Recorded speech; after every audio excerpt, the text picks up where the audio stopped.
मध्य प्रदेश में मिशन 29 को पूरा करने के लिए बीजेपी ने प्रत्येक बूथ पर 370 वोट बढ़ाने का टारगेट रखा है, लेकिन ये इतना आसान नहीं है क्योंकि बीजेपी के सामने सबसे बड़ी चुनौती है प्रदेश के 7,526 बूथों की आबादी,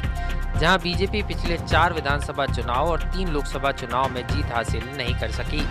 और प्रथम चरण में प्रदेश की 6 लोकसभा सीट, जिसमें सीधी, शहडोल, जबलपुर, मंडला, बालाघाट, छिंदवाड़ा में वोटिंग हो चुकी है। वोट प्रतिशत कम रहने के कारण अब बीजेपी आगामी सीटों पर होने वाले चुनाव को लेकर टेंशन में है। प्रत्येक बूथ पर 370 अधिक वोट बढ़ाने के फॉर्मूले को पूरा करना बीजेपी के लिए किसी चुनौती से कम नहीं रहने वाला है, क्योंकि ये ऐसे बूथ हैं जिस पर बीजेपी बीते 16 सालों से जीत नहीं पाई है। ऐसे बूथों पर बीजेपी की नजरें हैं। खास तौर पर विधानसभा चुनाव के नतीजों के आधार पर देखें तो बीजेपी की सबसे खराब हालत प्रदेश की 4 आदिवासी बाहुल्य सीटों पर है, जिसमें लखनादौन, कुशी, डिंडोरी, गिधवानी विधानसभा सीटें शामिल हैं, जिसको लेकर वरिष्ठ पत्रकार अभिलाष खांडेकर ने बताया कि निश्चित रूप से बीजेपी की लहर 2023 के विधानसभा चुनाव की तरह 2024 के चुनाव में देखने को नहीं मिल रही है, क्योंकि प्रथम चरण के वोट प्रतिशत ही बता रहा है कि करीब 30 से 40% आबादी वोट करने के लिए घरों से निकली ही नहीं। तरीके से मतदान हुआ है वो चिंता का सबब मेरे ख्याल से बीजेपी और कांग्रेस दोनों के लिए होना चाहिए। यदि मसलन हम मध्य प्रदेश में देखें तो जबलपुर जो डिविजनल हेडक्वार्टर है और एक बहुत पुरानी संस्कारदानी उसको बोला जाता है, वहाँ पर काफ़ी जिसको कहते हैं पढ़े लिखे लोग रहते हैं, वो कोई ग्रामीण इलाका नहीं है। लेकिन जबलपुर में भी यदि आप देखें तो सिर्फ 61% वोट हुआ है। इसका मतलब करीब 40% लोगों ने चुनाव में भाग ही नहीं लिया। वैसे ही आप देखेंगे सीधी में देखेंगे तो सीधी में भी लगभग 56% वोट हुआ है, 55-56%। तो इस सीधी तो फिर भी मध्य प्रदेश की दृष्टि से ऐसा देखा जाता है कि थोड़ा सा पिछड़ा हुआ इलाका है। लेकिन 6 सीटों पर, जिसमें छिंदवाड़ा भी है जहाँ से नकुलनाथ चुनाव लड़ रहे हैं, वहाँ पर भी अपेक्षाकृत 2019 की यदि हम तुलना करें तो वहाँ पर भी वोटिंग परसेंटेज बहुत कम हुआ है। तो निश्चित रूप से ये भारतीय जनता पार्टी जो ये कह रही थी कि हम बहुत बूथ लेवल तक पन्ना प्रमुख दिस दैट ये वो करके मोदी जी की गारंटी के नाम पर चुनाव लड़ रहे थे, तो मुझे लगता है कि मोदी वेव या मोदी की लहर अभी तक मध्य प्रदेश पे पहुंच नहीं पाई। उन्होंने 2-4 तो सभाएं अलग अलग जगह की है। अमित शाह भी छिंदवाड़ा में आके रात भर रुक के गए। फिर भी जो चुनाव में उठाव चाहिए वो निश्चित रूप से नहीं दिख रहा है। और ये बीजेपी जो सत्ता में वापस तीसरी बार लौटने की चाहत रख रही है, निश्चित रूप से रखना चाहिए क्योंकि 10 साल उनका वो हो गया है। लेकिन मुझे लगता है एंटी इनक्यूमेंसी, और दूसरा आपने ये भी देखा होगा कि जो 18 साल से ऊपर के जो नए वोटर्स हैं, नए मतदाता है पूरे देश भर में और मध्य प्रदेश में भी, उनकी कुल संख्या सिर्फ 38% है जिन्होंने 18 बरस पार करने के बाद पहली बार मतदान करने के लिए अपना मतदाता का वोटिंग जो आईडी रहता है वो बनवाया है। तो ये पता लगता है कि युवाओं में भी इस तरीके से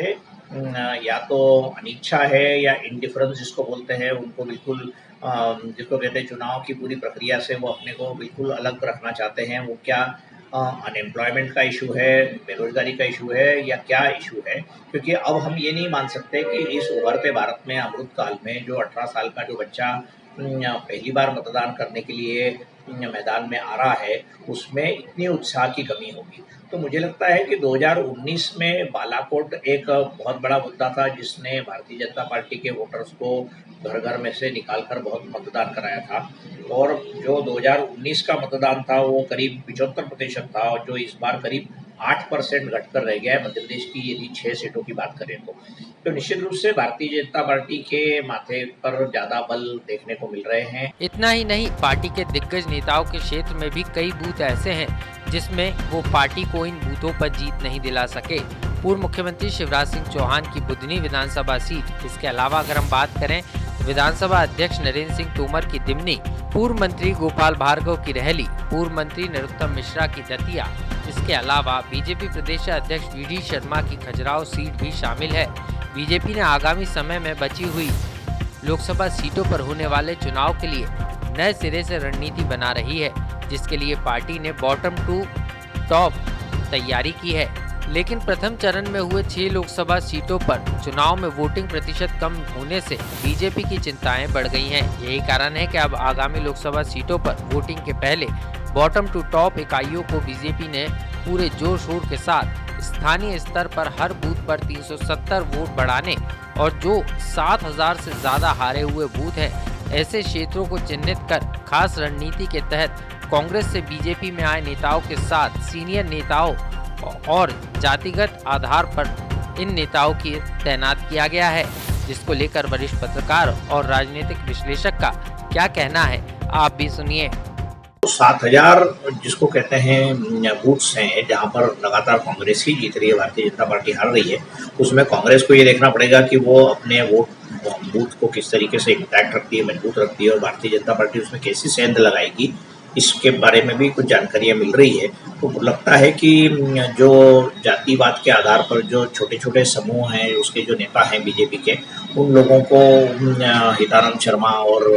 बाकी सब लोगों ने, क्योंकि विष्णुदत्त शर्मा तो खुद ही चुनाव में बिजी है, लेकिन निश्चित रूप से भारतीय जनता पार्टी का जो संगठन है वो अलग तरीके से काम करता है। तो हो सकता है कि इन 7000 बूथ में से कुछ बूथों पर भारतीय जनता पार्टी को इस बार सफलता मिल सके। लेकिन मूल बात यह है कि ये चुनाव जो मैंने अभी तक देखा है बहुत ज़्यादा उठाव नहीं कर पाया है और सब लोगों को अपेक्षा थी कि बहुत ज़बरदस्त तरीके की वेव चलेगी दिल्ली से। तो दिल्ली से जो वेव हमने मध्य प्रदेश में देखी थी नवंबर 2023 में,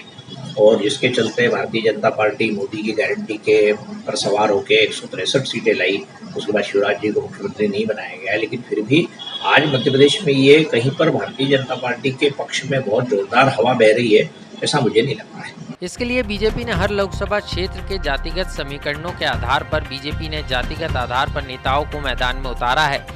जिससे इन हारे हुए बूथों पर बढ़त बनाई जा सके। ऐसे में देखना होगा कि दूसरे चरण में होने वाली इन लोकसभा सीट, जिनमें टीकमगढ़, दमोह, खजुराहो, सतना, रीवा, होशंगाबाद, बैतूल शामिल है, इन सीटों पर कितना वोट प्रतिशत बढ़ता है या नहीं, ये देखना होगा। लेकिन ये साफ है कि प्रथम चरण के मतदान प्रतिशत कम रहने से सत्ताधारी दल यानी बीजेपी की टेंशन बढ़ गई है। ऐसे में अब देखना होगा कि दूसरे चरण की वोटिंग से ये टेंशन कम होती है या और बढ़ती है। लोकमत के लिए भोपाल से आकाश सेन की रिपोर्ट।